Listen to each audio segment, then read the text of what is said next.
ulfaadhu kabajamii kabaj guddaa argadhu dhugaa rabbii harwaan isaanii jedhun beeku I'm so happy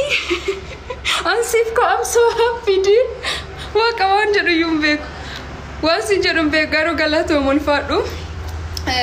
bakkaan qatrabbitti haa guutu maramee abeellolle haa guutu naajiraadha ulfaadha oh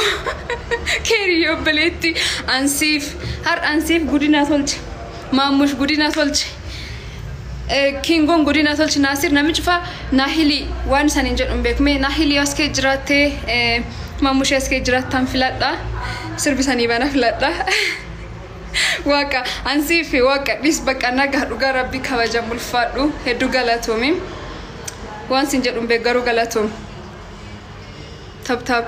mamushe ya bayna fakata nahili le wan jirtu natti fakatu hedu surprise na tolchitani harda giftin bakka man kan keessa takki nargin ya ole wali rababbanne turre warri man obeletti ko barechitan galatoma sanin jechu jirti keriyeni galatoma waqa galatoma najraadha ulfaadha hedu takkan sanjalladha special thanks goes to Ansif Mamushe Kingo Nahili Nasriye Mimi Gosa Lemmi Galatoma sanin chufa nami dibbisadif torwata mijas kubajra nami dibbisadif torwata mijas kubajra yero tok Ansif jedhana barreessa Ansif jedhana barreessa achin board Mamush jedhana barreessa just thank you jechuf thank you jechuf Anamo sirba Oromiyati ya jedhu sani bana akke warri asbaan jirnatti fakkaatanu galatuma waqa sirbi dhuma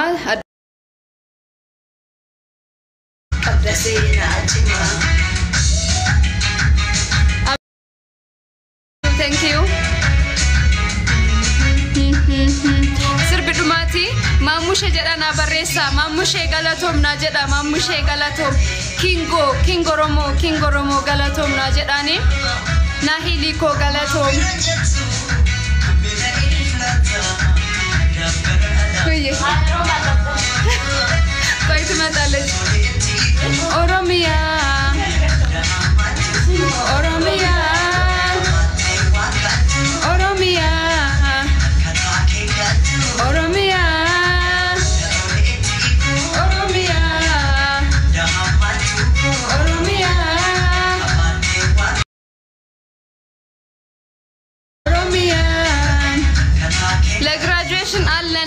allen bulbula ማርያም ማዞሪያ ዛሬ በጊፍት በቃ አንበሸበሹኝ ምንም ስለስራ ማውራት ራሱ አልቻልኩኝም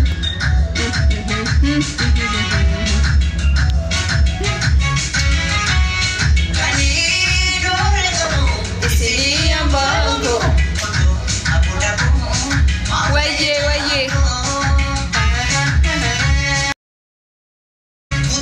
ስርቢካ ነሚን ጃላኔ ነሚህም ቤልንጅሩ galatoma nutol tabbasa jira keri ada batetu Abdu thank you Abdu galatomi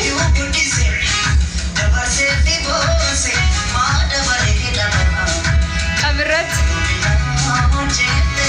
alto oromiyati ya jechana barestani oromiyati ya sore otonuti jiru enough to bodeti galatoma waqa abran inchafir yero tok na barressa Ansif kokos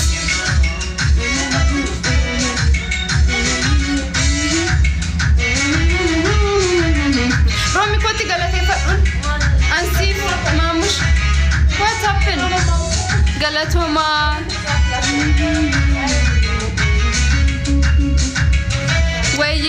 Waye galatoma dhugaa rabbi najiraadha ulfaadha oromiyati yaa warri jecha bareessu jirtallee galatoma nan hima waa'ee kee callisu argee oromiyati yaa biyya hayyuu qaroo biyya kooni dachee keerra margee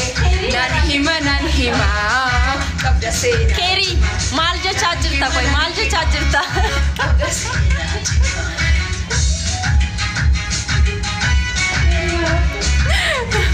Galatuma waqa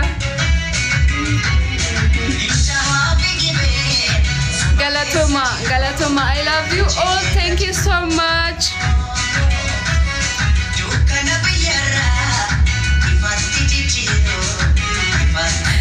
Galatuma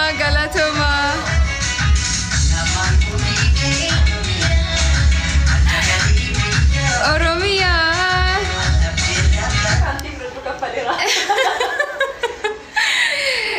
One is an injured umbeku Ansif big respect my dear Mamushe baka gift kennu ndarbe kolfanna fitte jiraadhu ulfaadhu Kingo anini gifti Kingo na ken argiteta adurre akkilencha jechu adurre dugarape Mamush akkas jettu na kene akkas ka jettu gudda na kene bayze anin gifti sun argeen beku adurre akka lencha adurre akkilencha demte aygas akkas nqoquru akkum lencha si garu adurre da kabarin ishi jechuudha jiraadhu ulfaadhu Kingo yehedu surprise na tolchite liko habibti ulfaadhu Nasriye Mimi Gosa lammiye galatoma sanin cufa bakkan qate rabbin sani hagutu ulfaadha kabajama naga umri dheeraa rabbi sani kennu my all time supporter warri yeroo cufa amal tokkoon fuul tokkoon just akkam jedhee sanitti yeroon dhaabadhu yeroon kufiiwwan warra kana bir dhaabatana jajjabeestan warra jalattaaf taaf tolchitan saniin cufa nagaan natura nagaan ol najraad ulfaadhu ሰላም ዋሉልኝ ሁላችሁንም እጅግ በጣም አመሰግናለሁኝ እግዚአብሔር ያክብርልኝ ከኔ ጋር እዚህ ቆያችሁ ታብታብ ያረጋችሁ ኮሜንት ሰጣችሁ ሁላችሁንም ጊፍት የሰጣችሁኝ በጣም ነው ማመሰግናችሁ ሰላም ዋሉልኝ ሰላም ቆዩልኝ እንገናኛለን እንግዲህ ዳሌን ዲኮር ይላል 5000 followers አለው አንዴ 5000 followers አለው መስኪ ብራይዳል ኤንድ ዲኮር ይላል እሱን ደግሞ ፎሎ ማድረግ ተባበሩኝ ሰላም ቆዩልኝ ባይ ባይ